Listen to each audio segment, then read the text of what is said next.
What's going on, Mooncutter fans? Welcome to a special dual cast episode of not only Mooncutter Sportscast, but you got Talking Joffrey here, sports with. my co host Adam from Mooncutters, as well as his side project, Talking Sports with. How's it going, Adam? Good. Yes, very excited tonight. We have someone that's been with the Pirates, got to hear his voice everywhere. Very excited to have him on the show tonight. We are talking sports with tonight. Who is our special guest? Some Someone that is in the pantheon of greats. Like when you think of sports broadcasting in Pittsburgh, there should be three names that come to mind: Myron Cope, broadcaster for the Steelers, legend, may he rest in peace. The recently retired hockey broadcasting legend, Mike Lang, and this man. He was the voice of the Pirates for 33 years. Welcome, Lanny Frattare. Well, thank you. I appreciate you inviting me. Don't forget Bob Prince's name in that list of individuals who have made a major impact on sports broadcasting in Pittsburgh, and of course Bill Hillgrove, and then you've got Jack Fleming, who was the Steeler broadcast for so long. I am, I'm certainly honored that you've included me with so many of those great people, and I hope the common thread, a couple of common threads. I hope number one, that it was always about the quality work that we did, and two is our commitment to the community. Bob Prince told me when I first became a pirate broadcaster in 1976 that I should take it on as my responsibility to be more than just a voice on the radio or on television. That he believed, and he was right about this, that you had to be a force in the community. And when we talk about the community as it related to my time with the Pirates, you were talking about, wide territory, as far north as Erie and as far east as Harrisburg and as far west as Zanesville, Ohio, and then down into West Virginia, into Fairmont and Clarksburg, West Virginia. So I'm a blessed man. I realized my dream. I wanted to be a baseball announcer since the time I was 12 years old, and I realized my dream. And as I said, I'm a blessed individual. You sure are, man. Your And voice we are is very overwhelming. I mean, you look at possibly like a Greg Brown now. He got to learn off you, and he took your hype, and I think he elevated it a little bit more. I mean, and you go ahead. Well, I was going to say, Greg. I knew Greg when he was in Buffalo. I knew Greg when he was with the Pirate front office before he went to Buffalo. I always did take a great deal of interest in him, and I do think that since I left, that Greg has elevated himself. I hope I wasn't stifling him. Greg is, to be honest with you, Greg is a much more creative individual than I ever was. But I must tell you that my priority, I wasn't worried so much about the creativity. I mean, that is, I wasn't so much worried about, the catchy phrases as much as I was about, I wanted it to be said about me that when you listen to a Lanny Frattare broadcast, you knew what was going on. That there was no question about the game, the score, where we were in the game, what inning it was, how we got to where we are in the broadcast. That was my bottom line goal. And I must admit to you, I'm very proud. I do believe that I attained that goal. Whenever you were doing radio back in the 70s with Milo, how much did you learn off him?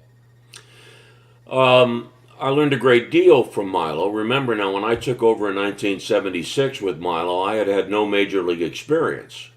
As a matter of fact, when I was interviewed for the job and I was asked questions, I was interviewed by eight individuals, by the way, and my answers to many of their questions, when they would ask me questions about what do you think a major league baseball announcer is supposed to be, I told him honestly that I'd never been in that position. I'd certainly listened to great announcers like Mel Allen in New York, and I had a sense as to what I wanted to do and how it was supposed to sound. But as it related to the nuances of the business, that's something that I needed to get into. And when I took the job, Joe Brown, who was the general manager of the Pirates at the time, said to me that one of the reasons they hired me was because they were convinced that I was an individual that was willing to grow and learn. And I did learn from a lot of people. Admittedly, also, I learned some good things and bad things from Milo. There were some things that Milo did that I didn't agree with, that I didn't like. But the key being that I believe, and I teach sports broadcasting at Waynesburg, I tell my students the number one rule of sports announcing is to be yourself and not copy from anybody else. But the challenge of being yourself is the acceptance of the challenge of building who you are as a personality. Is that yes, you have when you're as I was 28 years of age when I became a pirate broadcaster, and yet there were so many things I had to learn. I mean, one of this. Let me say this to you too: the scariest thing that I was confronted with in 1976 was not following Bob Prince and Nellie King. The scariest thing is that 99% of the people that were listening to my broadcasts knew more about the Pirates than I did. I never was at Forbes Field. I never saw Roberto Clemente play. I didn't have a real sense about how great a defensive player Bill Mazeroski was. I couldn't in 76, I couldn't have told you much about the 71 World Series. I probably couldn't even told you an awful lot about the 60 World Series. And so I at least said to myself, look, I'm not going to come off in my early years like a guy that knows more about the Pirate than his listeners do, because I don't. And that would have been disingenuous on my part. It would have been insulting to Pirate fans. So you Now, took the your one stat own. Oh, go ahead, Josh. the one stat about your early career with the Pirates that blows me away was the fact that not a lot of modern and younger fans will realize this, but the man you beat out for that job was one of the other two men that I named in the pantheon of greats that me and Adam grew up listening to. Yeah, The fact Mike, that Mike, you go ahead.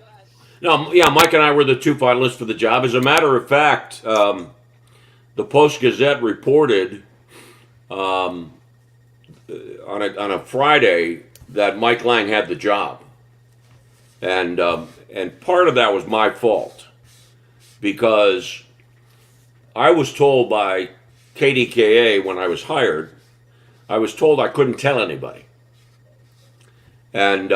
and so when a reporter from the Post Gazette called me and said to me that she had deduced that I had the job, I acted not only surprised but excited to her, to the point that she said, "No, wait a minute. I don't want to get your hopes up. I don't want to get, and so I played it so coy. Again, I'm not proud of this. Okay, I'm not proud of this. But the fact of the matter is that my new employers just told me don't tell anybody, and so that was much more important to me that I not do something that was going to cause me to lose the job. So you pulled an Andrew Garfield before Spider-Man No Way Home.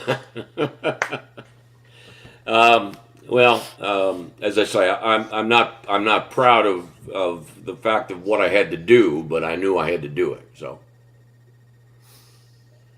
Okay, okay. So would have you went on for more baseball, or would have you went for the Penguins if Mike did beat you out? I probably would have asked about the or the Penguin job. Um, yeah, I probably would have looked into that. I had done hockey in my hometown of Rochester. I did 2 winters of hockey in Rochester, and I thought I did a pretty good job with it. But I also knew in my heart, and I know to this day, that number one, baseball play-by-play is what I always wanted to do, and I think I'm pretty good at it. I completely agree with that statement. I just do. Now, we actually getting ready for having you on here went back and watched the documentary that Waynesburg did on you, the No Doubt story. What was it? The story of the 1990 Pittsburgh Pirates. No, No, that was you're talking about the Ed Diorio, who was a senior, did a feature on me his senior year. And I was honored that he wanted to do it, and I was also extremely impressed that he does such a fabulous job of putting together this documentary in 2 months, and he interviewed my son, he interviewed my daughter, he interviewed Jim Leland, he interviewed Greg Brown, Steve Blass. I mean, he made trips to Pittsburgh to do all of that, and I, when he asked me, if he could do it, I said sure, and I said just make sure that you're fair to your audience. That I said, and the thing about my time at Waynesburg is that I have never shied away from telling my students everything about me. I once heard a coach say that, and I feel this is true about teaching, that young people don't care about what a professor knows until they know a professor cares. And so I felt that if I was going to ask for their respect, if I was going to encourage them to appreciate my knowledge, that they also had to know everything about me in relating to my personal life as well. And so again, when Ed decided to do this documentary, I said, make sure that it's warts and all. It wouldn't be fair to your viewers and to you as a person putting this together to make it a puff piece that comes off like just a college student trying to appease his, or quote unquote kiss up to his professor. okay. But I thought it was. anyways, I thought now that I it have it was in front of me, the name was of the called No documentary is Doubt. actually No Doubt a Lanny Frattare story. But I wanted to go into the big thing that jumped at me from the very beginning of this, the fact that even from a young age, watching your brother play little league ball, you knew that broadcasting was what you wanted to do, including having your dad take you to the car above the field to practice your broadcasting then. Yeah, I two things that I did at about 12 or 13, and I listened to a lot of Yankee broadcasts. I'm from Rochester, New York, as the graphics indicate, and I listened to my hometown team, the Rochester Red Wings. So I heard Mel Allen, I heard Tom Decker, and I was mesmerized by about what they were doing, and whenever I would go to the ballpark, see the Rochester Red Wings play, I would sit there and look mostly up at the press box and think to myself, that looks like the best seat in the house. And by the way, having sat in that seat for 33 years, I can tell you it is the best seat in the house. And and so I told my dad that I wanted to be a baseball announcer, and he did everything in his power to encourage me, including, when we went to my brother's games, he would park the car so that I could announce the game. I was thinking the other day, I've probably kept score for close to 10,000 baseball games. Between Pirate spring training and Pirate games and minor league baseball and high school baseball and West Virginia baseball and Pony League and plus those days when my brother was playing, filling out a lineup card has always been something. It's almost as if when I fill out a lineup card, it's almost as if I am creating a work of art for myself. I put a great deal of time. I know Greg does as well, by the way. A lot of time. I spend probably an hour and a half putting the card together, Yeah, when you do Major League Baseball, you know who the starting pitchers are. So you fill that in on your scorecard. You obviously have to wait until you get the batting order and then set the defense on your scorecard. But there's all kinds of notes around your scorecard that you want to have, and you teach yourself that you want to have them in the same place every night. And so I could never throw them away. I just, I know, Steve Blass would throw his away, and Bob Walk didn't fill out a lineup card. He took the one that the Pirates printed out for him, and sometimes in the middle of the game he would tear it up. But I just couldn't do that. I had to save them for two reasons. Number one, because of the work I put into them, but also number two, I knew that that would be a valuable piece of information that I would file the scorecards by the teams so that whenever I played the Cincinnati Reds or when the Pirates played the Cincinnati Reds, I would have all the cards from the Pirates games against the Reds for that year, and then I'd also take with me on the road trip the scorecards from the Pirate games against the Reds from the previous year, etc. So I am not a very neat person, but I am a meticulous person, if that makes sense.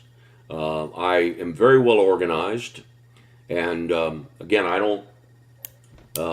My house, I have things. My clothing's on the floor, and my pants are hung on a door. But so I'm not very neat, but I am meticulous. I'm very impressed right now. Ah, don't be.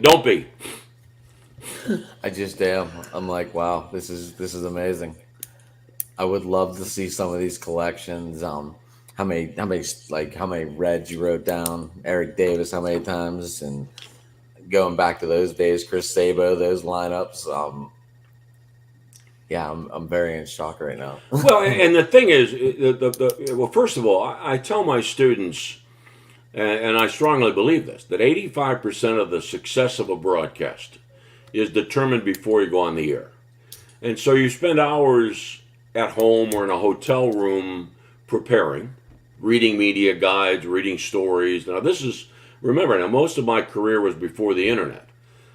So it wasn't as if I could just type in somebody's name and find out a story about them. But then you get to the ballpark and you talk to people, and you don't have an agenda.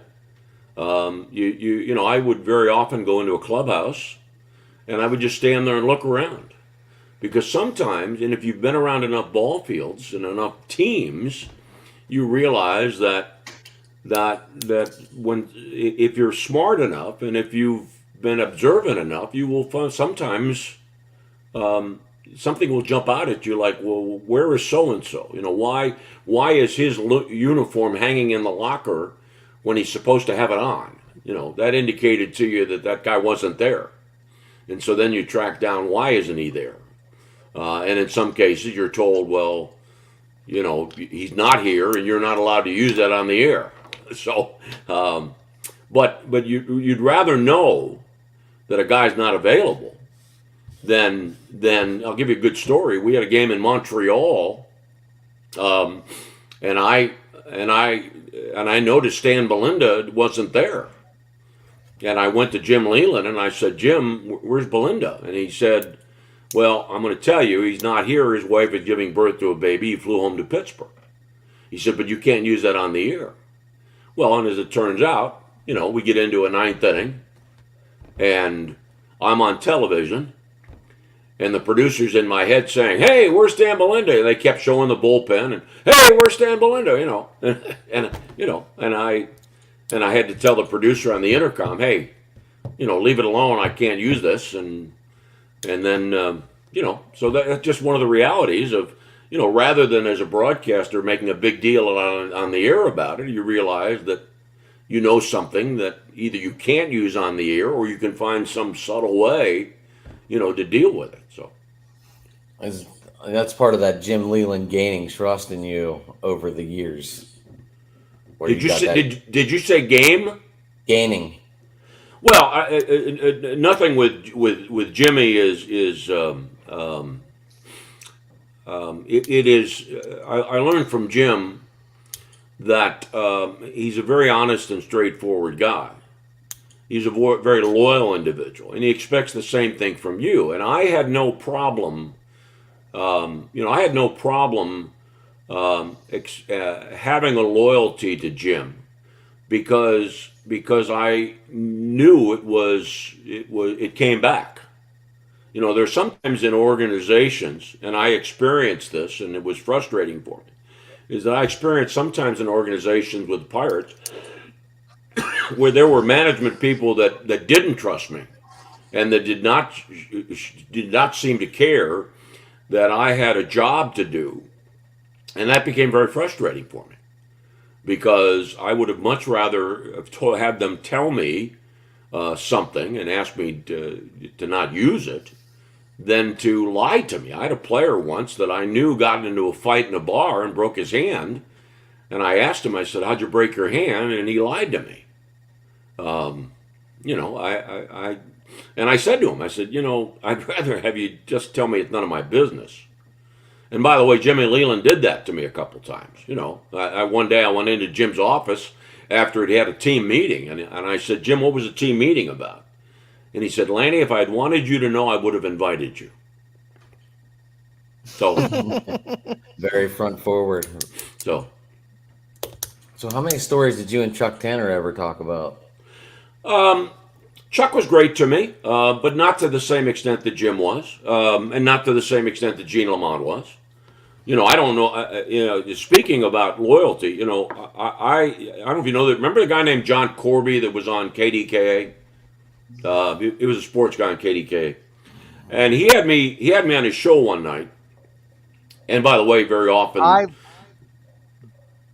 vaguely sorry. remember that name. Well, we very often, have been told that we have to do pregame shows with talk guys or postgame shows with talk guys. And I was on the postgame with John Corby, and John kept asking me about a move that Gene Lamont made. And I said, "John, let me tell you and your listeners that I am such a believer in the talents of Gene Lamont that I won't. If Gene thought that was the right move, then that's the way I feel." And I thought I was being honest with him. And so then he asked me the question again about the move, and I said, "John, I thought I made it clear to you that I'm not going to second guess Gene. I have tremendous respect for him as a manager and as a baseball person." And then he asked me the question a third time, and I hung up on him. And of course, I got into a lot of trouble. Hey, yeah, that's not the way you should have acted, um, and I heard, by the way, years later that John Corby was on a KDK show and badmouthed me, and I know it's because of that episode. And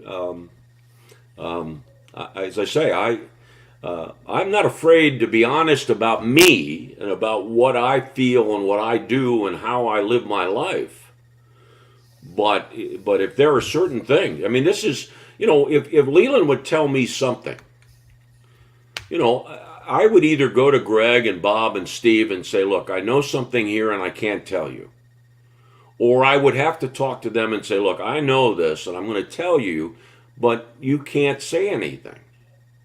And that's just the reality of and I don't. I have no qualms about. I have no regrets about the fact that I was, and a lot of it's based not only on the fact that Jimmy trusted me so much. He told me a lot of things off the record that were valuable to me, and I think valuable to my listeners. Um, and he's also done a lot for me as a person. So I think that's the way life's supposed to be lived, is by having friendships and loyalties. And if some people in the media don't think that's the way it should be, then that's fine. But that's how I'm going to live it. They wanted their answers and they wanted them now, huh? Well, Now, the go ahead. love between you and Jim Leland runs really deep. I mean, the fact that he and his wife chose you as the godfather for their child. Yes, After your divorce, instead of letting you move into your own apartment, they had you move into the loft above their garage. that's right. Yes, and I Okay. had That dinner with him is almost every night. that And is a and by the that way, that's I didn't have to pay. I said to Jim, "How much do you want a month?" And he said to me, "Just take out the garbage every Monday morning." So heck. I'd say that goes beyond friendship. That's brotherhood. That's family. I mean this sincerely. Nothing means more to me about my 33 years with the Pirates than my friendship with Jim Leland. Nothing. Are you And there's guys still close. friends to this day? Oh yeah, close second by the way is my relationship with so many Pirate fans. Yeah, matter of fact, Jimmy lives 5 minutes from where I live, and we're both members of the same country club. And by the way, Jim Leland and Gene Lamont just played in a golf invitational at Chartiers, and I played with Jack Fela, the former orthopedic doctor of the Pirates. He and I have been great friends for a long time. So yeah, and for me, and by the way, this is a mistake that I think a lot of announcers make is that when you're in the company of people that have knowledge, like Jim Leland and Gene Lamont and Ray Miller and Bill Verdon and people like that, when you're in their company, you are far better off to sit and listen than you are um, to believe that you need to contribute to the conversation. And that's another piece of advice I've given my students about. When you're off the air, that is the time to listen. When you're on the air, that's the time to talk. And what helps you on the air is the fact that you've listened, and yeah, maybe along the way you ask a question or two to get a clarification of something. But it is not, around the batting cage. It isn't you talking to the players. It's you listening to the players. You maybe asking a question or two and wanting to hear what they have to say. And um, that attitude, that approach, that philosophy has served me very well. Okay, so be quiet and listen is the key to a good everything. Well, by the way, it's the number one rule of interviewing. If you're not a good listener, you can't be a good interviewer. Um, because if your mind is so focused on what's my next question, and you're not really listening. I mean, when I say listening in depth with some depth, so that if you're really paying attention, someone in an interview will say something to you, and he may be leaving something out, or he may be saying it in a tone that indicate there's more to the story, and you need to go back with that next question as the follow-up. I mean, when I talk to students, I tell them, don't write out your question. Yeah, maybe you have bullet points of things that you want to ask about, but you don't write out questions, because if you're just looking at your notes to read that next question, then your guest is going to say something to you, and you're going to miss it. He's going to say something real profound, and you're not going to hear it, and it needs a follow-up question, and you're not asking it. Got it. Can I ask one real quick? Yeah, sure. One is, You can ask me anything. what did you do anything special when Mike Schmidt hit his 500th in Three Rivers? I was at the game, so I was live. I was. Did you? That was just a moment to me that I had to know if you did anything. No, just by the way, my recollection is that Mike Schmidt hit his 499th and his 500th home run, both off Donnie Robinson, if I'm not mistaken. I But was like no, 9 years. I was like 9 years old. I'm not real sure, but I do know I was a row and a half away, or 2 rows away from that ball. oh yeah, well, no, it's you realize that, if you're prepared, you know of the significance of the event, and you call it. You just, one of the great things about being a play-by-play announcer is it's the truest form of journalism. You're sitting there and you're telling your audience what's happening, and the old adage about painting the picture for your audience is true. Is that you're trying to make sure that you have the wherewithal, that the timing is such that you are on top of the play and you're calling it correctly, and that you also that you have the vocabulary to describe what's happening. Again, this is something that I tell my students all the time. When I teach broadcasting and public speaking, I give my students a vocabulary word for the day. And it's not because I want them to act like they've swallowed a dictionary. It is because I want them to understand that there are some words that are better than other words. And so how you choose, for example, just something basic, for example. The word received is much better than the word got. I received a Christmas present is a much better way to say than I got a Christmas present.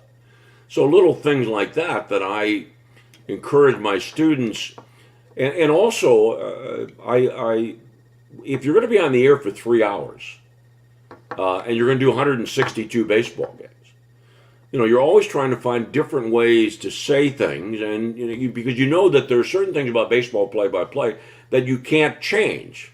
Ground ball to short is ground ball to short.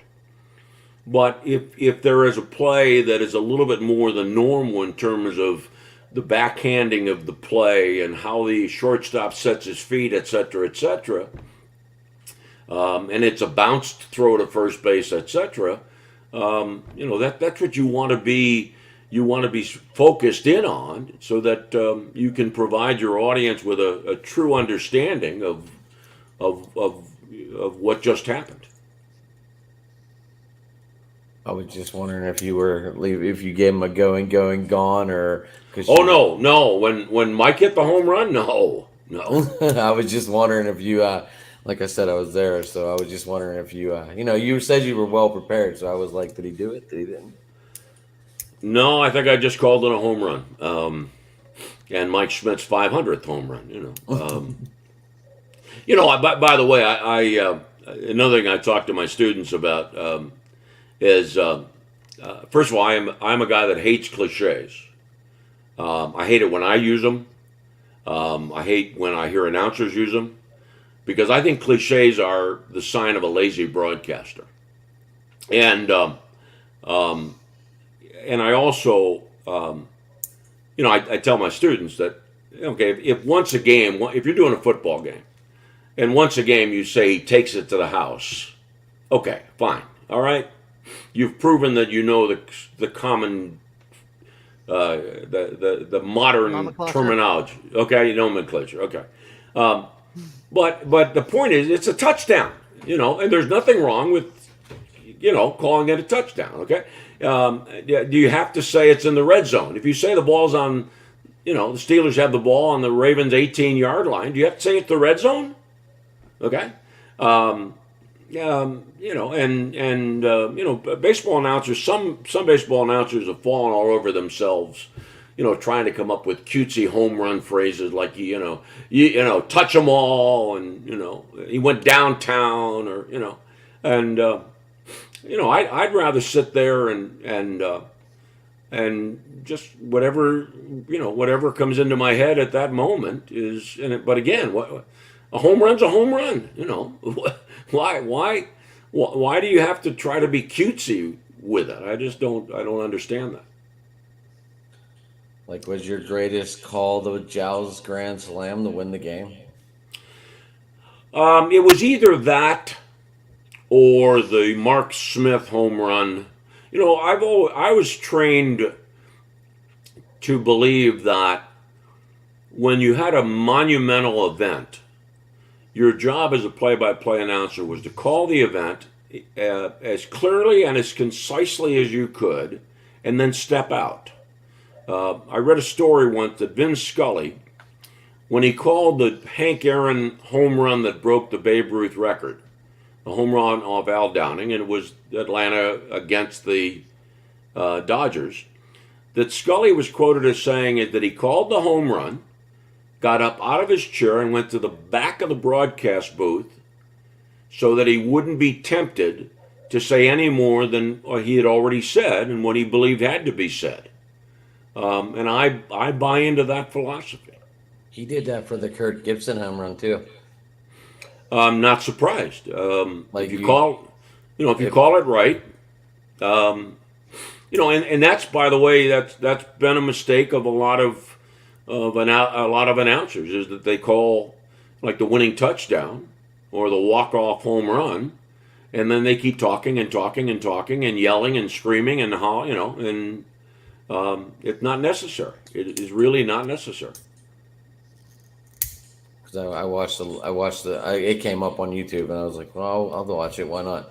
I didn't realize like he didn't say much. He just, he walked through the whole at bat and then Yeah, but keep in mind that if you see the whole video of the Gibson home run, Scully had set the stage by leading into Gibson, coming out of the clubhouse, walking to home plate limping. I mean, he set it up so well that once he describes it, it's a home run, and that's what you need to. I by the way, I think one of the things another one of the things I was most proud of is that I had a game where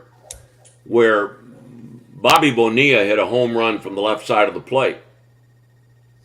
And when he came up later in the game, I said the Pirates have never had a player homer from both sides of the plate in the same game. And as soon as I got done saying that, Bobby Bonilla swung at the next pitch and homered. And so I said, Pirates have never had a player homer from both sides of the plate until now.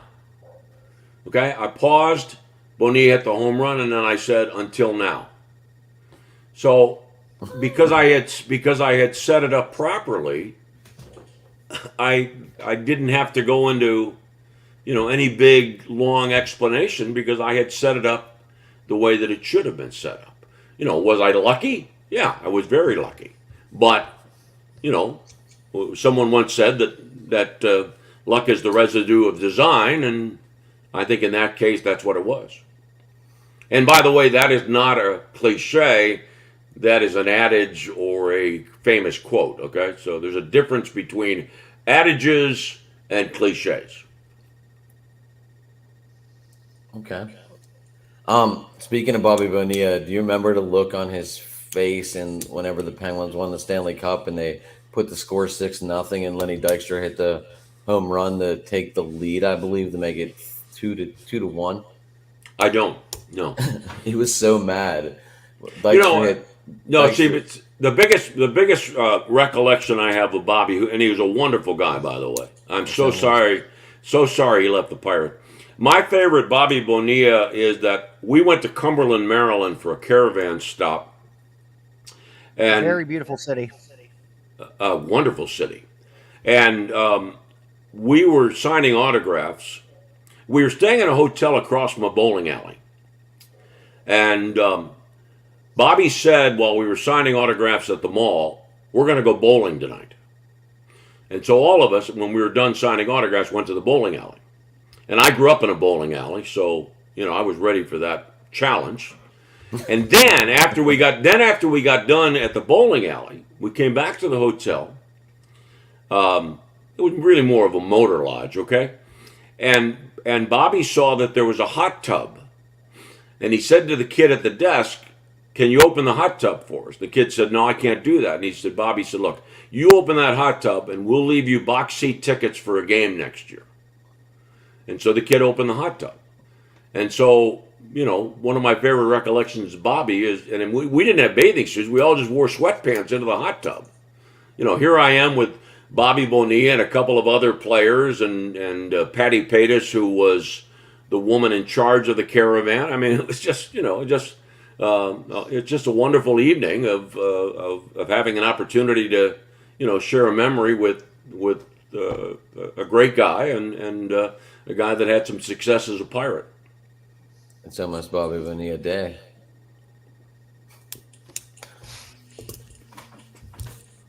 No, I was just wondering because they talked about the Orlando Merced hit on that night whenever they won.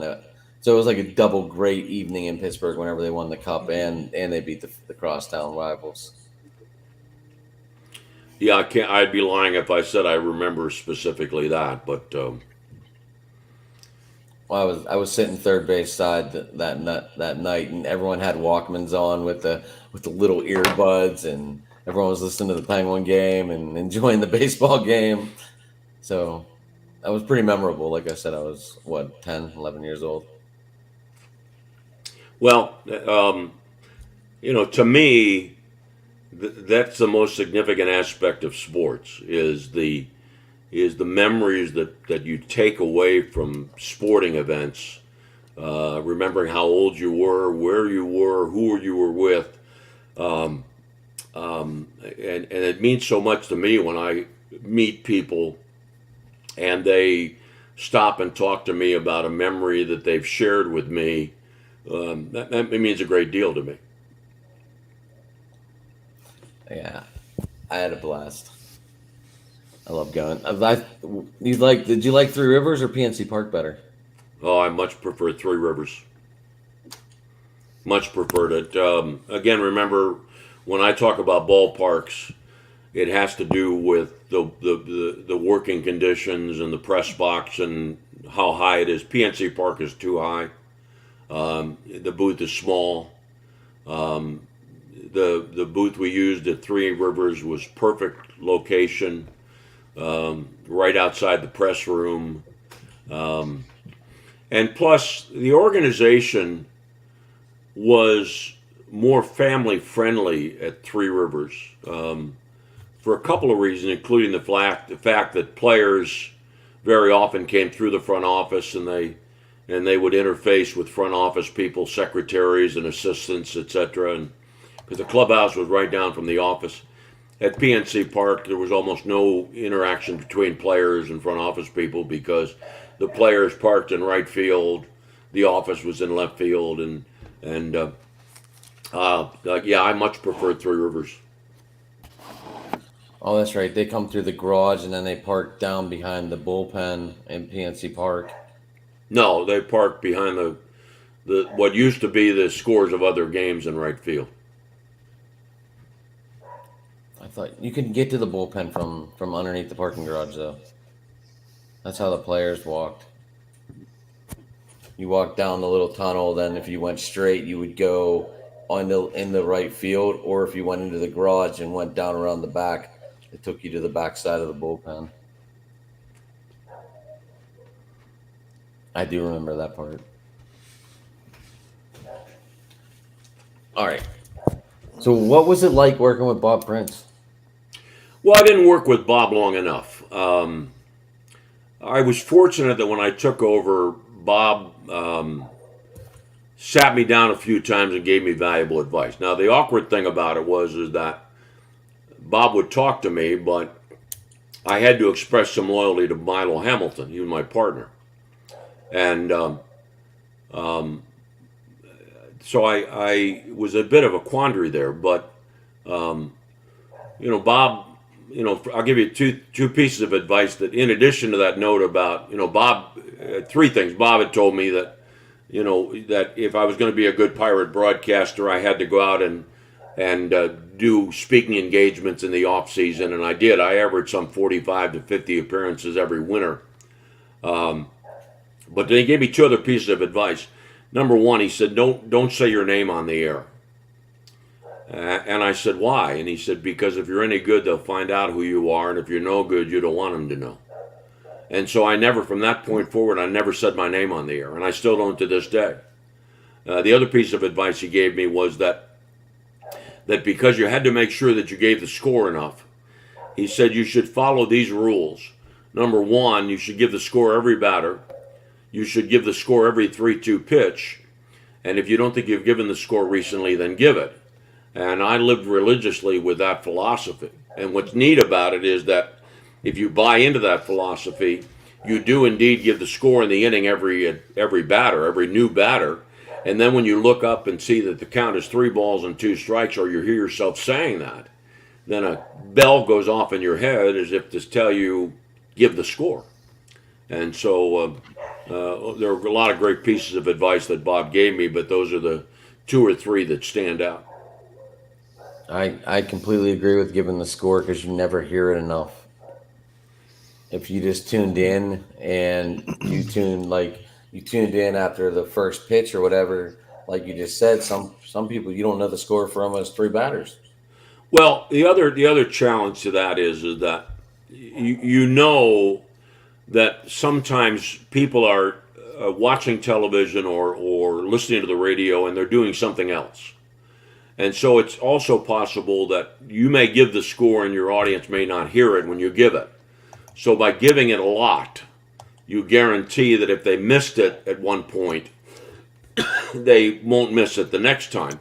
And I think the same philosophy, I teach my students the same philosophy. When my students do football, for example, I tell them to give the score every first down. And if you give it every first down, then there's no way that somebody can't, and if to give the score when there's a first down and then this team gets another first down right away, you give it again. I also tell my students that when you do basketball or hockey, that every time the whistle blows, give the score. Because you know those are times when there is a stoppage in the action. But think about it. You give the score every time the whistle blows in hockey and basketball, there is no way anybody can say to you, you don't give the score enough. And not only the score, by the way, but the score in inning, or football, the score, how much time is left and what period it is. Unfortunately, my good friend Bill Hillgrove, every now and then he'll say, Steelers lead by 7. And I'll say, yeah, well, where are we in the game, Bill? I don't remember whether this game started at 1 or 2 or 4 or, you got to give me the whole package there. Honestly, funny enough, Lanny, you're speaking right to us right now because I'm not sure how much details we can give, but Mooncutter Sportscast did just get an offer to take over as the broadcast team for a local football club. Yeah. Well, let me give you some advice, okay? First of all, before you can do football play-by-play, you have to create spotter boards for yourself, and then when you do football, you have to memorize the names and numbers of the starting skill players. And so a large percentage of the preparation for doing football is to, number one, find out who the starting quarterback is, who are the running backs, who are the tight ends, who are the wideouts, etc., so that you can memorize those names and numbers. Because you can't look on the field and see 23 and then look down at your roster and find out who that is. You can't do that. And same thing with basketball. When you do basketball play-by-play, there's no reason to memorize 15 guys on a roster. You memorize 16 players total, 8 on each team. Because if you have the stats, you can find out who are those 8 guys that are going to see action. Because that typically in a basketball game, what you're going to see the 5 starters and maybe 1 or 2, 3 guys off the bench. And so if you don't go through the process of memorizing, however you do it, for me, when I have to memorize, I sit with a piece of paper and a pencil and I keep writing down a name and a number. I'll go number 3 is McAnally. Number 7 is Smith. Number 10 is Jones. And I'll just keep writing 3 McAnally, 7 Smith, 10 Jones. I just keep writing it, hoping that it'll get into my brain. And then after I've done it for about an hour, then I put the paper away and I try to remember, okay, who's 3, who's 7, who's 10.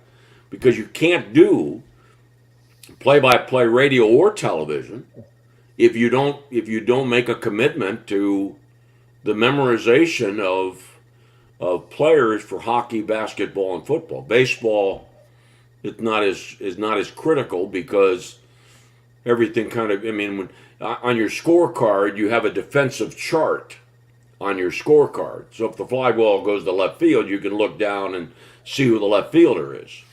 So the memorization is not necessary for baseball, but it is. But it is for other sports. And by the way, let me say this to you too.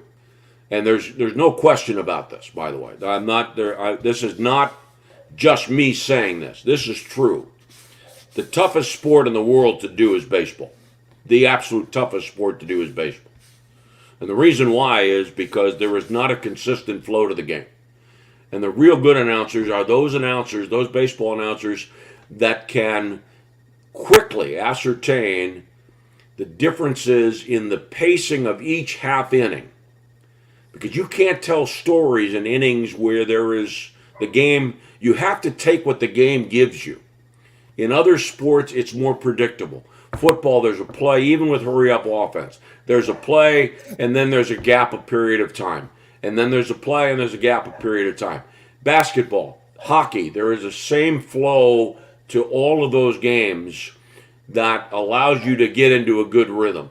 With baseball, your ability to create your rhythm as an announcer is determined by your ability to quickly gather what that half inning is going to give you.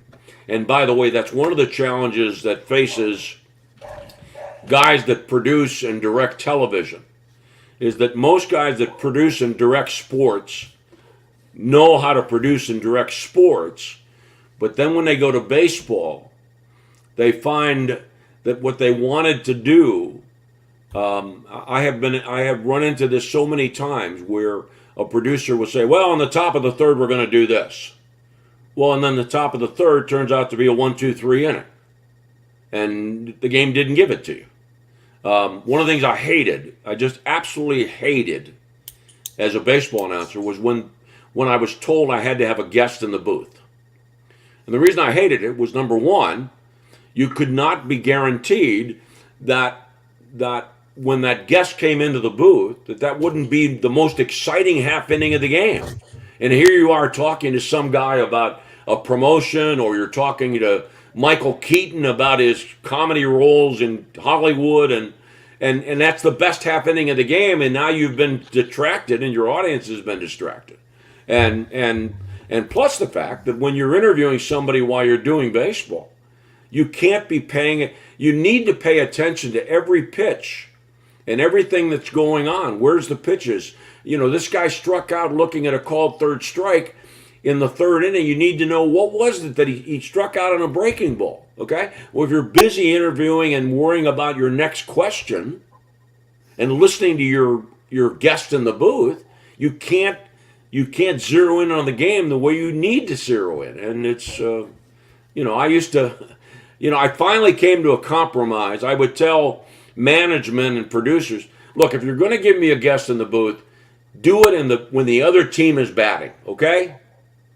So that I wouldn't be in the middle of an interview and have a Pirate hit a grand slam, or be in the middle of an interview and have a Pirate do something so remarkable that that it needed my full attention. And I say that was pretty frustrating when those guests were shoved down my throat.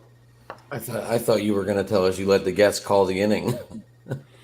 No, I had one guy that did that. I had one guy, Rick Santorum, who I became good friends with, even though I don't agree with his politics.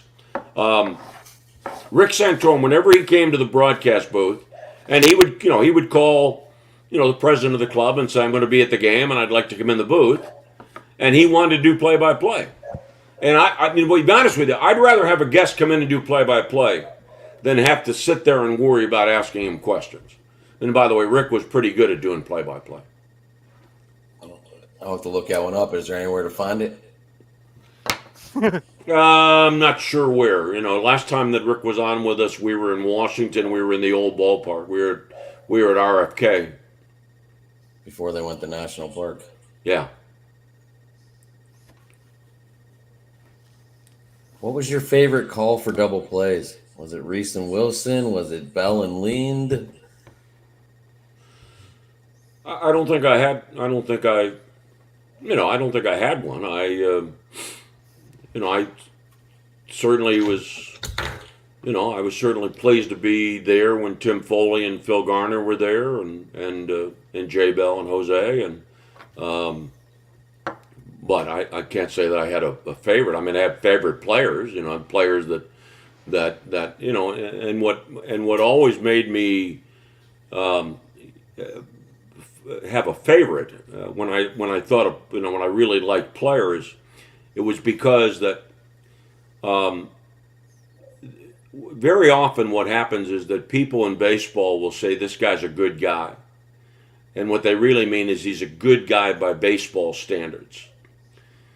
But then every now and then you come across a player that is a good guy by society standards, like Kent Tekulve, like Sean Casey, like Dale Murphy, like Craig Biggio. These guys understood their responsibilities as players and their responsibilities to fans and their responsibilities to the media.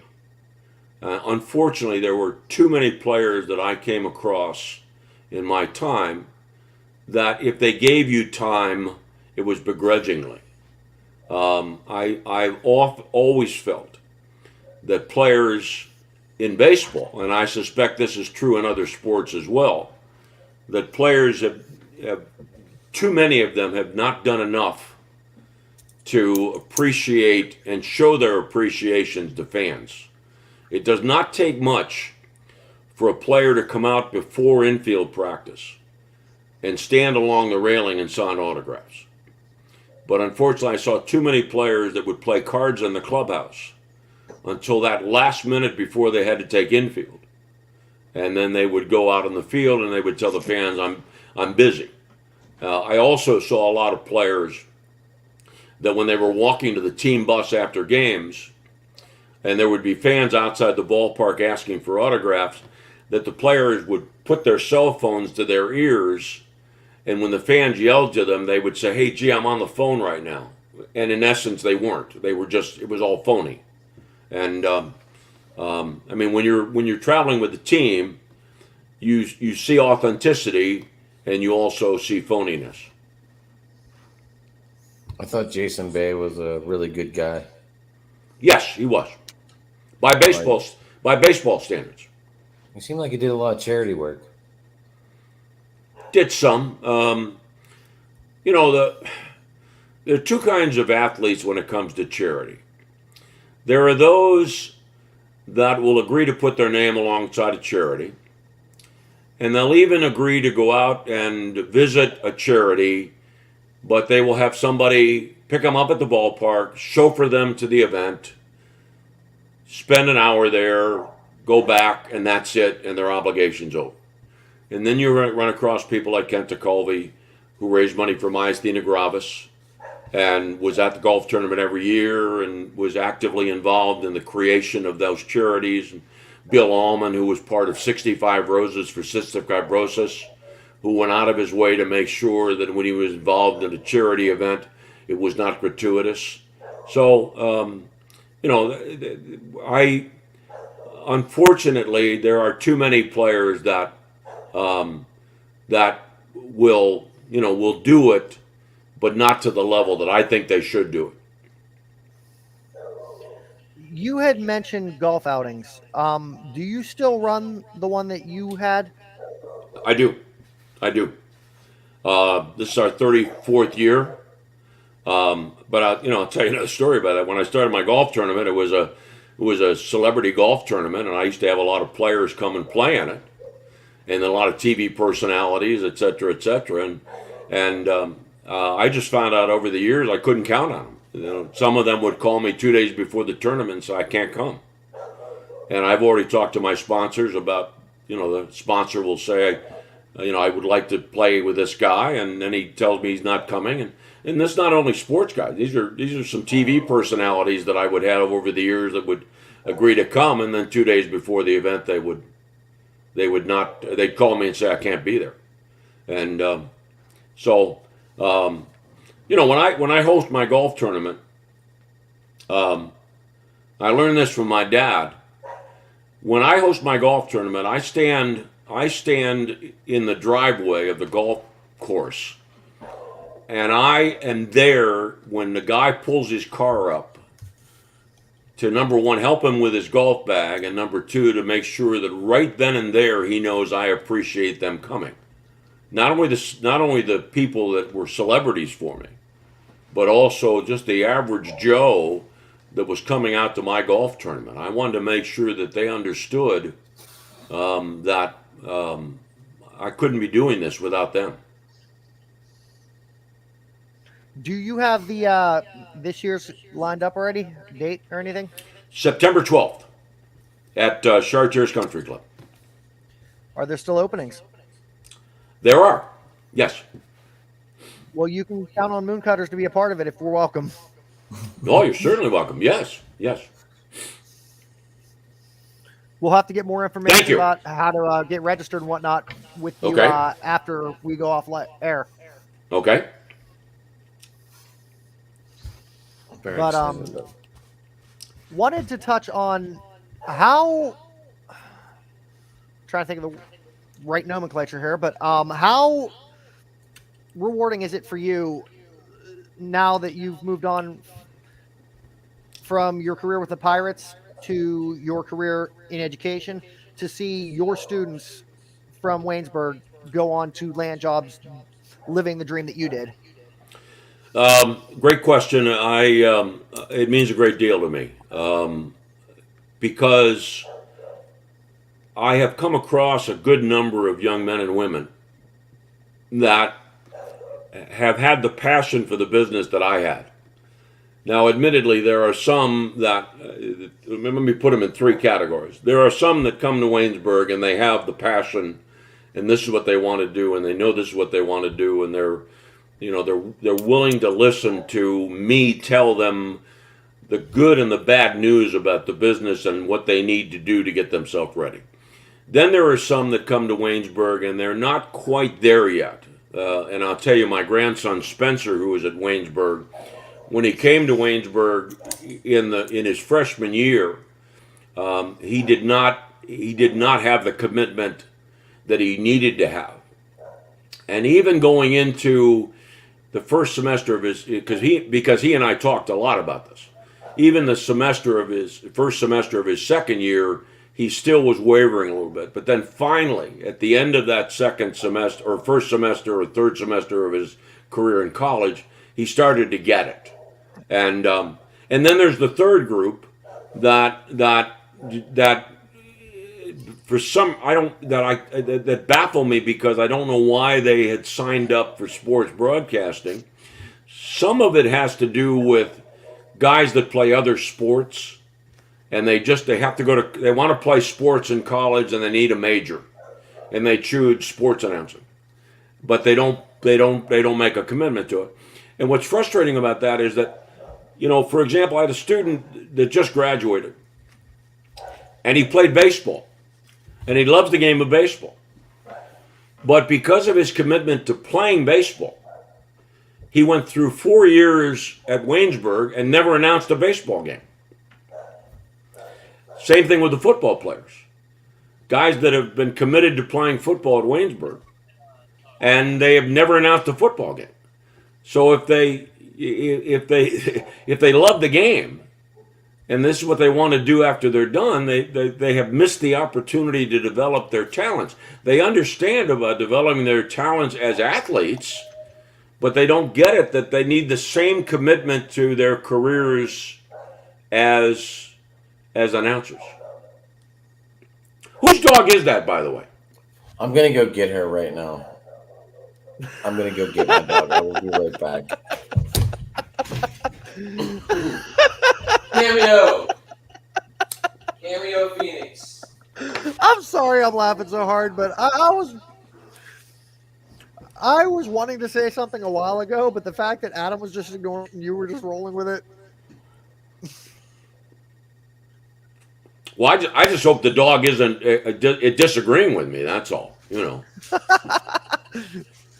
Oh, Phoenix is very opinionated.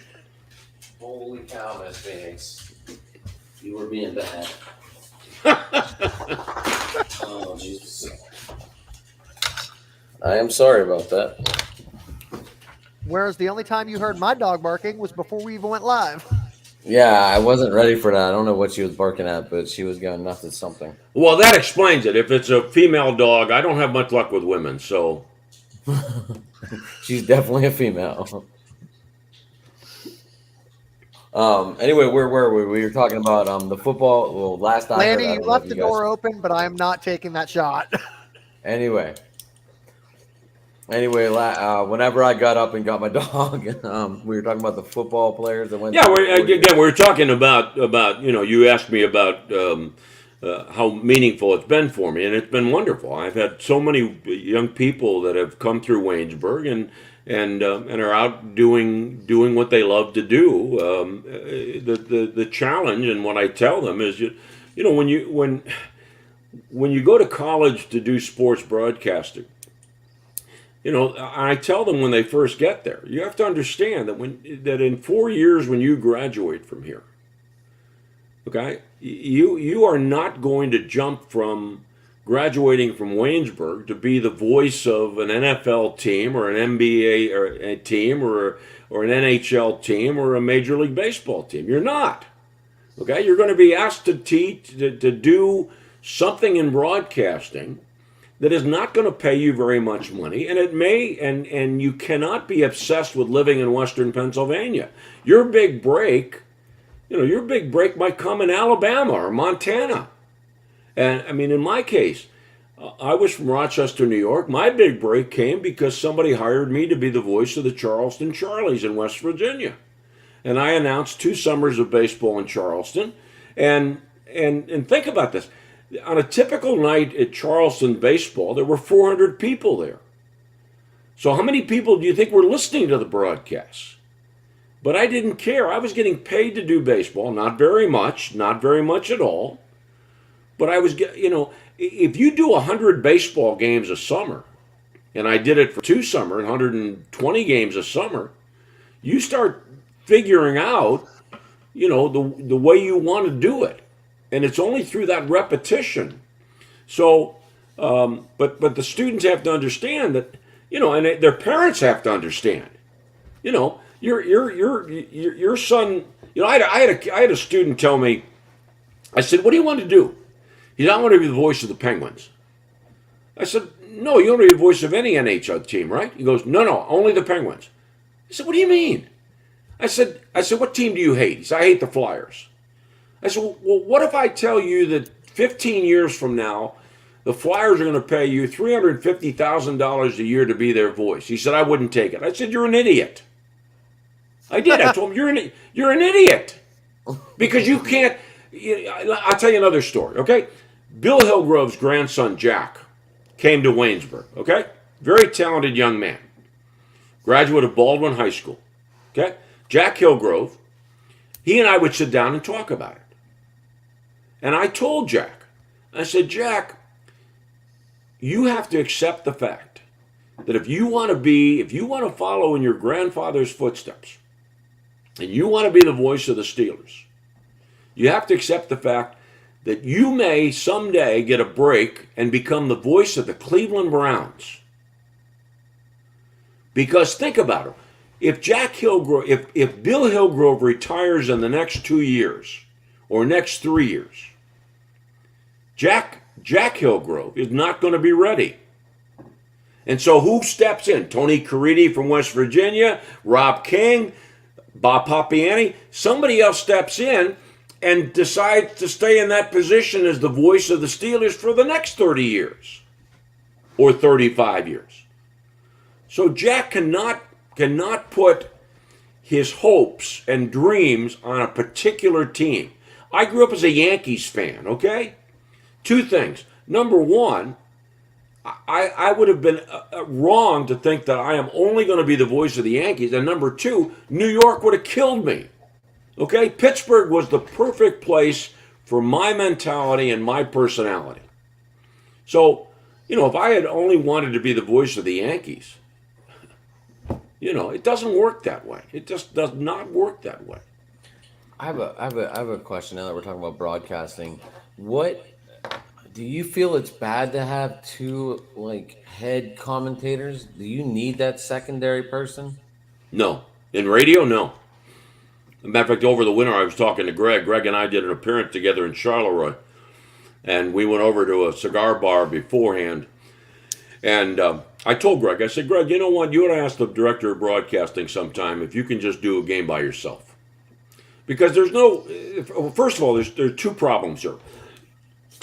First of all, the color analyst has to understand that on radio, the play-by-play guy is driving the bus, and he has to talk a lot more and has to be more descriptive.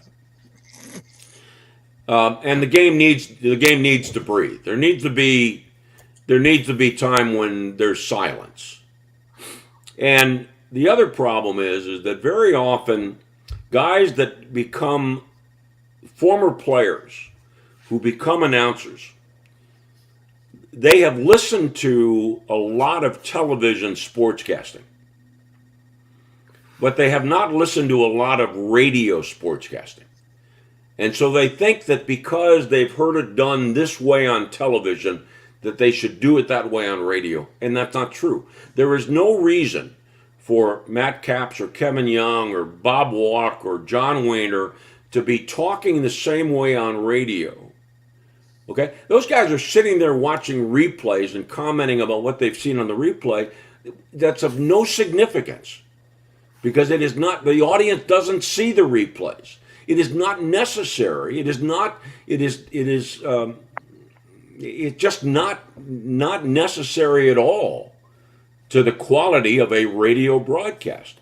And by the way, I think that was part of the problem with Tunch Ilkin with the Steelers, and it's a problem with Craig Wolfley. Is I would venture to say that Craig Wolfley has never listened to a good radio football broadcast, or not a lot of them, and because there are times when they are talking and they shouldn't be talking. Because understand that when you're doing football, the play-by-play announcer's job has to begin when the team breaks the huddle. Okay? It doesn't begin with the snap of the ball because Bill Hillgrove has to tell me where's the quarterback, who are the running backs, where are they, who are the wideouts, where are they. Constantly tell me down and distance because I can't see it. Constantly tell me the score. Okay, and then describe the game and describe the action.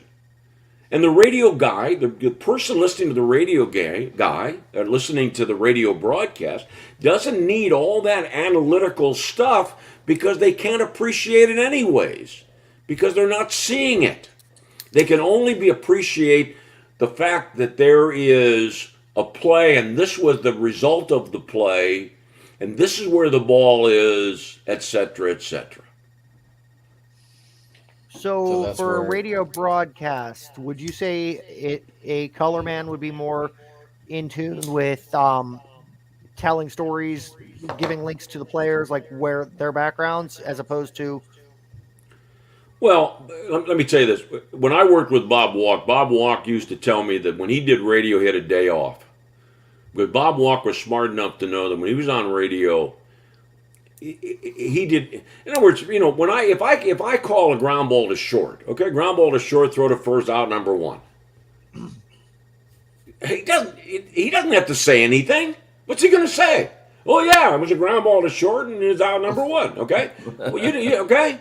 Okay, even if I call a play that's got some substance to it, runner at second base, there's a drive into left center field. Here comes Smith around third, and the Pirates take a 1-0 lead. Okay, if it's a routine play and that guys hit the cutoff man and all that stuff, then no big deal. Now, granted, okay, if the guy misses the cutoff man or there's something that went awry, and the color guy can jump in and say, hey, he overthrew the cutoff man, and the guy was able to take extra 90 feet to get to second base. Fine, but and also too, let me tell you this: most sportscasters, most of the mediocre sportscasters, talk too much. They don't understand that the job is about quality of what you say, not quantity of what you say. Okay? And so, if I call a play correctly, what else? I mean, I just called it for you, folks. I told you exactly what happened. Ball rolled to the wall, guy picked it up off the warning track, I've given you everything you need to know about that play. So what is the color guy? What is his role? And the problem also is that when former athletes become broadcasters, there is almost no one to advise them as to what the job entails and what they are supposed to do. So you think they're just looking for name grabs to get more attention? I would say it that way. I'll just say that we've grown into an era where people believe. I mean, what would be wrong if Greg? Let's say if there's a radio only game. Okay, there's no TV that night. Okay. Okay? Let me say this to you. Okay, and you guys probably don't know this. Okay, because of your age. But in the golden age of baseball announcing, when Vin Scully and Jack Buck and Harry Callis and Ernie Harwell and those guys were all in their heyday. Bob Prince. Bob Prince had a partner, Jim Woods. But you know what they did? Bob Prince did 2 innings. And then Bob gave the microphone to Jim, and then Jim did a couple innings, and Bob got out of the booth and walked outside the booth. And probably went into the press room and got a drink. Okay? When Jack Buck and Mike Shannon worked together, Jack would do his innings. Matter of fact, Mike and Jack never wore headset. They had this little cup thing. And if Mike wanted to listen to what Jack was saying, he'd reach out and he'd put the thing to his ear. And if he thought he had something important to say, he'd say it. And if he didn't, he'd shut up. Okay? So what's wrong with if there's a radio-only game with Greg Brown and Joe Block? Greg does a couple of innings and shuts up, and then Joe does a couple of innings and shuts up. And yeah, maybe tell some stories, but I mean, again, the stories are only relevant based on, what the story is. Does it fit? Does it fit what's happening in the game?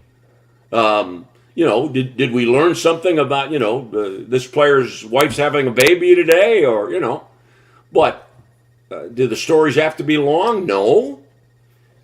They have to. The two things about play-by-play are you need to be entertaining and informational. And your ability to be entertaining is only based on your ability to come up with something that you think is interesting and entertaining. Now, granted, there may be things that you find interesting and entertaining that your audience may not. But the advantage baseball announcers have is that because you're there 162 games, you find that over the course of the season that things come up, about your life and about the team's personality, et cetera, and they find their way into your broadcast. But, I think you can tell that I'm pretty passionate about this, and that I have studied this extensively. Not only because I'm teaching it now, but because I'm an individual that never did anything on the air that wasn't pre-thought out ahead of time. That because I know, and I learned this through being in that chair, that you can pretty much predict that certain things are going to come up in a broadcast. And the example I'll give you I tell my students this. If you were going to do a game at Ringgold High School, okay, what is the one thing is going to come up in the broadcast? Well, the answer is Joe Montana. And so if you know that at some point Joe Montana's name is going to come up, then do you just say Joe Montana went to school here, or do you tell me all about Joe Montana's life? That he went to Notre Dame, and then he went to San Francisco 49ers, and here are the years that he won the Super Bowl, et cetera, et cetera. And so that's all predictable. There are certain things that if you think about them, I tell my students, don't tell me the name of a stadium. Don't tell me the name of a football stadium unless you're going to tell me why it's named that. What's the significance of it? Is not only that it's named after somebody, but why is it named after somebody? How many years did this guy serve as head coach of the football team? How many wins did he have? How many WPIAL championships did he have? And by the way, at Waynesburg, our stadium is named Wiley Stadium. And I tell my students, not that every game you're going to talk about who Mr. Wiley was, but there got to be some times where you tell your audience as to why the stadium is named Wiley Stadium. Are you gonna tell us? To be honest with you, I've never done a game at Wiley Stadium, and I've never done my homework to find out who he is. All I right. know. I was just curious. Well, he was a long time football coach at Waynesburg, but again, I've never done a game there, so I never. But if I did do a game there, I would have information at my ready to talk about it. Okay. Yeah, I was just Okay, wondering. Go ahead, Joe. so after you moved on from Three Rivers and PNC Park and have been doing a lot of Whippeal games and other events, broadcasting alongside a lot of your students, what is your favorite venue that you've called a game in? Um, I love doing football at North Hills High School, Mortarelli Stadium. Um, Most people that create press boxes don't know what they're doing. Um, the great thing about Mortarelli Stadium is that the press box windows, it's a garage door, so that there's this wide opening. Most press boxes, they have windows, and the windows aren't very wide. And Upper St. Clair has a fabulous baseball field. Good press box windows, could be a little bit bigger, but good place. But here's the thing: when you're doing high school sports, you have to accept the fact that most Western Pennsylvania high schools don't have press boxes for baseball. So you have to accept the fact that when you work at Bethel Park, for example, you're working off a table that's behind home plate. You're not elevated at all.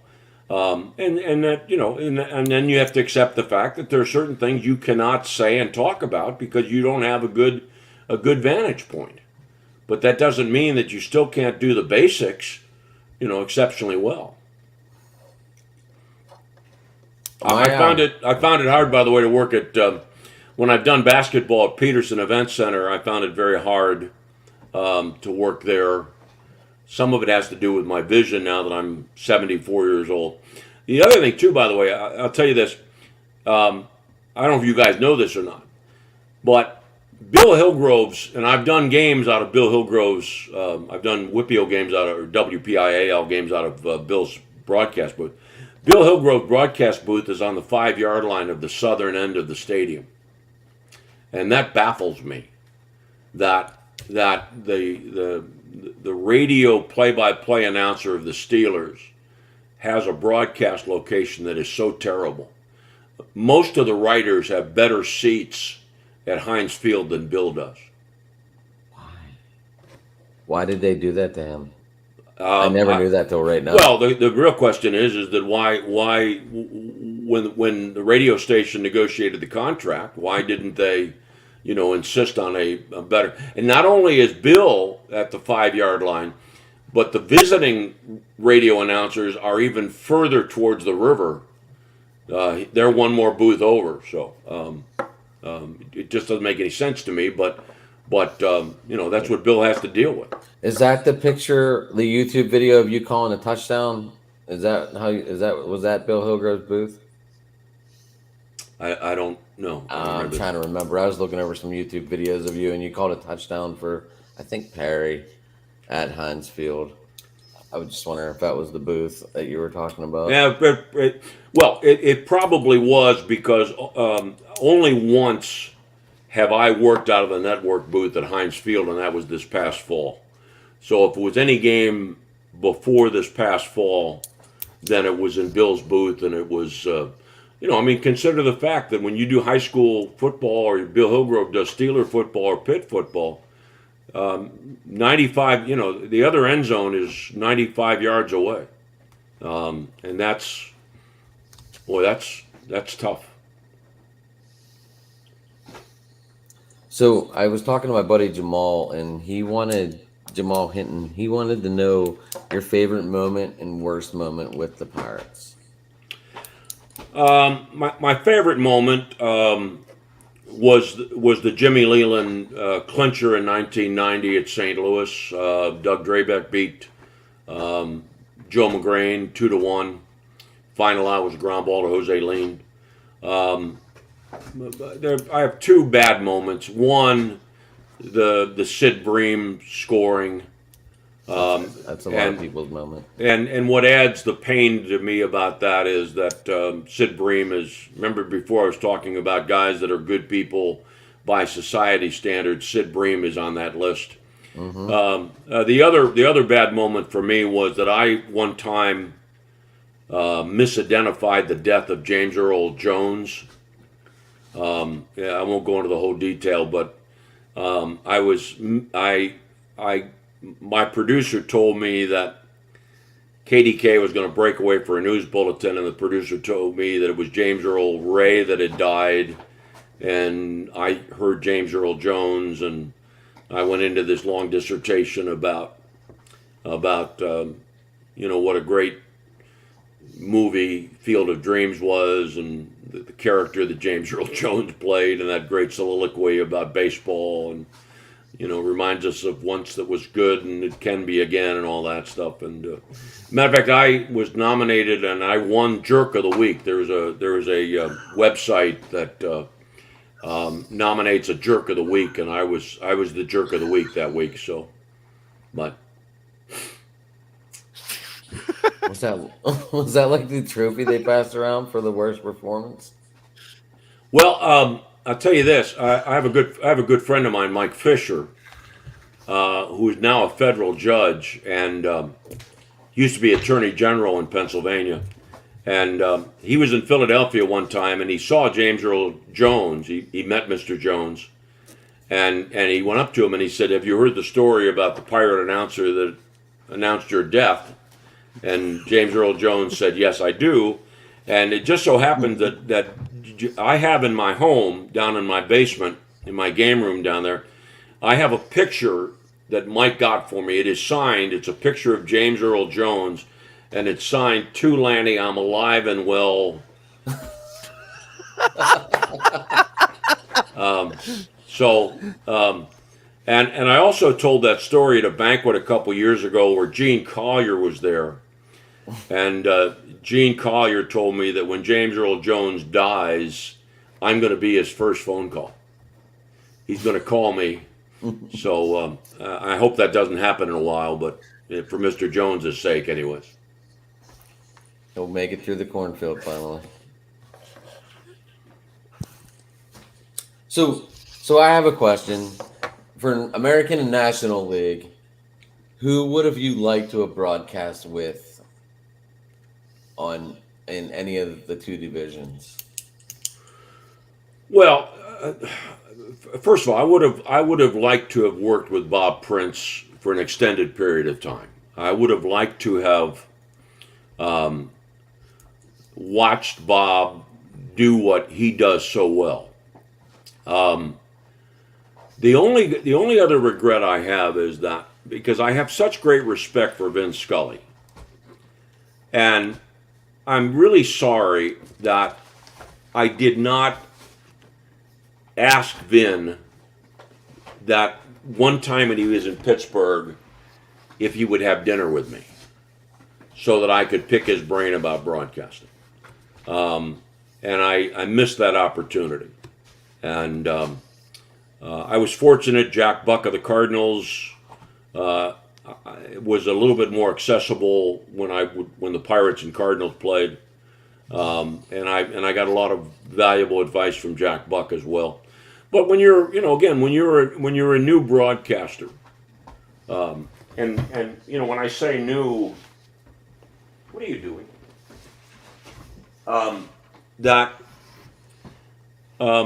even when you're in your 8th or 9th or 10th year, you still have questions about how things should be done, and is this right way to do it, and is there a better way to do it? Because I also believe that that if you're good at what you do and you want to be even better, but the only way you can do that is by, number one, evaluating yourself and other people, and also asking other people questions. How do you do this? Why do you do this? And again, that's I tell my students that you just there's most of us are afforded the opportunity to be around people that know what they're doing and have done it a while, and also to keep in mind that when a young person or somebody that's new to a job seeks out a veteran employee and asks them questions, that veteran employee really appreciates that. That's not to say that you have to do what they tell you to do. It isn't to say that you have to, that they do it that way and you're going to do it that way. But at least by hearing their rationale as to why they do it that way is invaluable. Which it's funny that you mentioned that, because something I'd already planned on asking. After we get the opportunity to call our first game with this football team, I was actually wondering if there was a chance we'd be able to sit down with you at over a meal at Atria's to get some more insight from you. Actor is. He's got a gift card right there. I was there last night. Yeah, I would. I would be happy to. Again, understand that, and I tell my students this. Don't come to me and talk to me to have me just tell you how wonderful you are. My job is to tell you what you didn't do right, in my opinion, and then you to think about, whether that you agree with me, and sometimes they don't, and that's fine. I have no problem with that. But what I want is I want my students, again, I want them thinking ahead of time. When I do a high school sporting event, I put in 9 hours of preparation. There are things I need to think about. I need to know pronunciations. I need to think about, and in this day and age, I need to surf the web. I need to, type in coaches' names and see what pops up, and then set aside for myself questions that I want to ask that coach. Some of it is, when I do West Virginia baseball, for example, and I make it a point because I'm announcing not only for West Virginia, but I'm announcing back to the other school, because that's this, Big 12 ESPN Plus system that they've created. And there's probably more people from Kansas State listening to the game than the West Virginia people are, because a large percentage of West Virginia people are at the game. So when one of the things I do is when I first meet a coach, I want to know about his family. What does his wife do for a living? How old are his children? What are his children doing? And I find that most of them are most appreciative that I care enough to not only ask about the family, but that I want to talk about them on the air. These are not, when we cover sporting events, these are not robots out there. These are people with lives and families and good times and bad times and things that make them hurt and things they worry about. And so, if you can, it goes back to that point I made before about showing people that, you care about them more than just as a guy that performs on the field. To me, that gives you an advantage as a broadcaster. And again, admittedly, when you come across some players that you really think are jerks, you have to fight yourself, because if it's a guy that's on the Pirates that you don't particularly think's a good guy, the management doesn't want you telling the audience that. But in the same token, if you're telling your audience that these 5 guys are good guys, and you're not telling them that the other 20 aren't, there's a message there. maybe it's too subtle for the average listener. I don't know, but um, I'm not going to say that a certain guy is a great guy if I don't believe he is.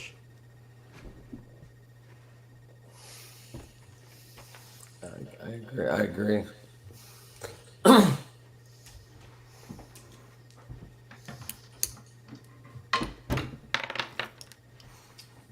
Now, Lanny, do you feel that it's really important to like you like to get up front and get your questions out of the way, right? Like, or do you sit in the back and wait your turn, or how do you go about that part? I guess. Well, there's two things we're dealing with. Number one, if if you're obligated to do a pregame show on a given night, then you're probably doing a pregame interview with a player, one on one. If you're, for much of my career, I had to do the manager's show, and so I learned that, when it came to Jim or Gene or Jim Tracy or any of those guys, Lloyd McClendon, that, I had to be patient as to, when they were in a position when they could do it. Interesting thing is that I was close to both Jimmy and Gene. Jimmy always liked to do the show early in the day in his office, and Gene preferred to do it on the field. Um, okay, no big deal about that. But the other thing is that, um, you have to, um, when I interview people, coaches, that I don't, I'm not looking for dirt. I'm not looking for any big kind of strategy. I know how guarded managers and coaches are. If I see something um, that I wonder about. I did a West Virginia game this year, and I noticed the opposing team. Um, a lot of their runs were unearned runs, and so when I talked to the coach, my question was pretty much innocuous. I just said, how would you rate your team as a defensive unit? I didn't come and say, well, you look at all these unearned runs. I just said, how would you rate your? And the guy trusted me enough to say we're subpar. And as a matter of fact, I'm trotting out a lineup tonight that I've never used before because I'm shifting guys into other positions to try to fortify my defense. Um, I think that there are, and maybe it's but the nature of what other media types have to deal with, but I don't, I don't have to, um, if something happens in a game, and the next day I go to the manager and say, I just would, I just would like to know, why you made that decision last night. Not because I'm second guessing you, but I'm just curious as to, what went into it. And if you've developed trust with a guy, but again, I mean, there are times when Jimmy would say to me, or any manager would say, Lanny, I'm not telling you that, because maybe it was a decision he made that was based on a player being injured, or I mean, when you talk about announcing baseball, and we all as baseball announcers, we all might speculate, well, hey, this would be a good time to bunt. Well, the fact of the matter is that, maybe they're not bunting here because the manager knows the guy that's up at the plate can't bunt. Um, you know, um, it's like I said, you learn a lot more from watching and listening. And yes, there's those times when you think of something and you're curious about it to the point that I've had a lot of times where I've said to Big 12 coaches, I've gone up to them and I've said, I'm going to ask you a question, and if you want to tell me it's none of my business, I don't be afraid to do that. Because I'd rather have them tell me that than give me baloney. than give me something that doesn't make any sense whatsoever, and then, or lie to me, you know. Right, right. Lenny, I'm having an absolute blast, but we are at an hour and 40 minutes. Is there any chance that you could pick this one you want to go over real quick? Either your favorite or stadiums you've seen over the years or favorite announcers you've met. I was hoping to get like 10, but you can make the choice of announcer or stadiums that you've seen. Well, let me start with the stadiums. First of all, I certainly encourage anybody that considers themselves a great baseball fan. You've got to go to Dodger Stadium. It is a cathedral. You have got to go to Dodger Stadium. It is the best ballpark in America. I'm not a big fan of Wrigley Field. I think it's a dump. I think that a large percentage of the people that come to Wrigley Field are there just to get drunk. Um, Plus, I have found over the years that now again I've been gone for 13 years, but I have found that a lot of Cubs people think they are the only worthwhile organization in the world. You should go if you're a baseball fan. You should go to St. Louis. St. Louis is the best baseball town in America. Um, I think Vince Scully is the best broadcaster, best baseball announcer that God ever created.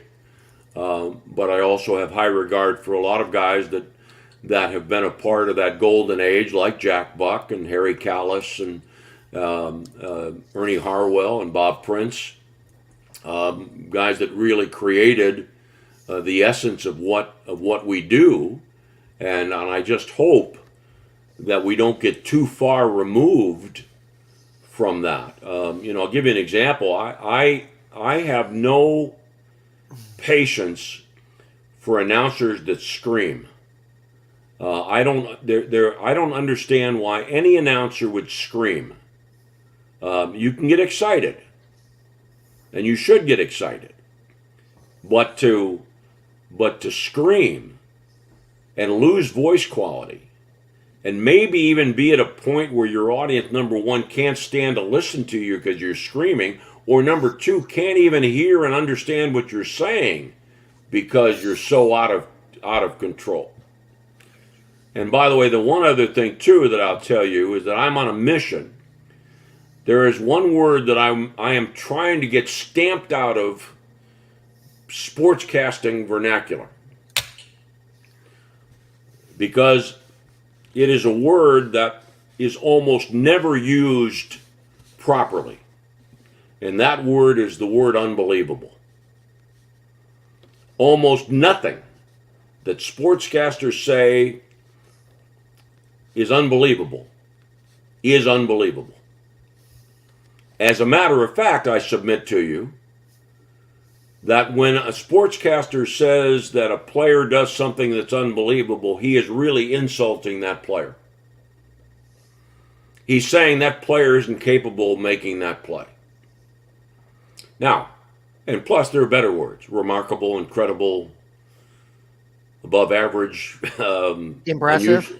unusual, impressive, stellar. But it's not unbelievable. First four batters in a batting order hit home runs. Unbelievable? No, because it must be that lineup is stacked with guys that can hit home runs. Either that or the pitcher's having a really off night. Well, and some of it has to do with, some of it, has to do with that as well. So, Tony, I've often said that when you listen to a Tony Romo broadcast, and I think Tony does a pretty good job, by the way, but if you listen to Tony Romo broadcast and you take a shot of whiskey every time he says unbelievable, you'll be drunk by the end of the first quarter. Hey, Adam, we might have to try that game one of these nights. Oh my gosh, no. It's a Sunday too. That'd be pretty wild. And by the way, he said on the air one time to Jim Nance, I don't have a very good vocabulary. And that may partially explain why he has a tendency to use that word so much. All right. Mr. Frattare, do you have any social Lanny. media? Lanny, okay? Okay, Lanny. Do Okay. you have any social media or anything that No, our fans? no, Nope. no. And I must admit to you, I want no part of it. And I wish I could get my students to get off it. Um, it's a waste of time, in my opinion. And plus, we are at a point, and I tell my student this, when if you're not careful, you're going to put something on social media, and then you're going to go for a job 5 years from now, and they're going to find that posting on social media, and you're going to lose a job because of it. And I just don't, again, maybe it's just that I'm an old fogey, which my daughter says I am. You're not. But no, I don't see any reason for that at all. And um, again, it's something I talk to my students a lot about because again, as an old timer, I don't understand the obsession with that. I also don't. I must admit to you, I don't understand why my students wear their hats backwards. Um, and I also don't know why men still wear hats in restaurants. I was at Atria's last night in Fox Chapel, and there were four guys in the restaurant wearing their hats. I don't get that. But I guess that's because I'm from a different generation. So Well, Okay. I'm going to apologize for this because we do as part wear your for hats backwards. No, no, I I was don't. going to say Well, for fan interaction and part of our networking to find guests, we do use social media. Um, so you can follow us online. You can follow me at TJE Joker. That's TJEGEOCUR. You can follow Adam at Migs242424. That's his personal page at Sports Talking It, which is the page for Talking Sports with. You can follow the official Mooncutters Twitter at Mooncutters. And what was the other one I'm missing? I don't know. At Hammer Time Pit, which is Adam's Oh yeah. unofficial fan page for the Pittsburgh Maulers of the USFL. This is typically where I would sign us off, but you know what? We've got a guest on here that's got more experience than me and Adam could ever hope for. So would you do us the honor, Lanny? Of doing what? Signing us off? Oh, okay. Well, let me first of all tell your audience that I really appreciate them tuning in. I appreciate you guys giving me the opportunity to share some ideas with you. And again, as we wrap up, let me just say as I said at the outset, I'm a blessed man. I did what I wanted to do. I have a great second career in teaching, and sportscasting, sports broadcasting, play-by-play especially, is just such a gratifying and wonderful profession. And I'm so glad that's been my life. That's in addition to my family. I've spent a great deal of time enjoying putting on the headsets and announcing. I am grateful you were on this show. Like I told you in the email whenever I first started, I looked up to you as I was growing up. I listened to you. Thank you. I, I appreciate that. it made me love baseball more than I think I should have. Well, thank you for having me on, guys. Good night. All right. Yes. Good night, guys.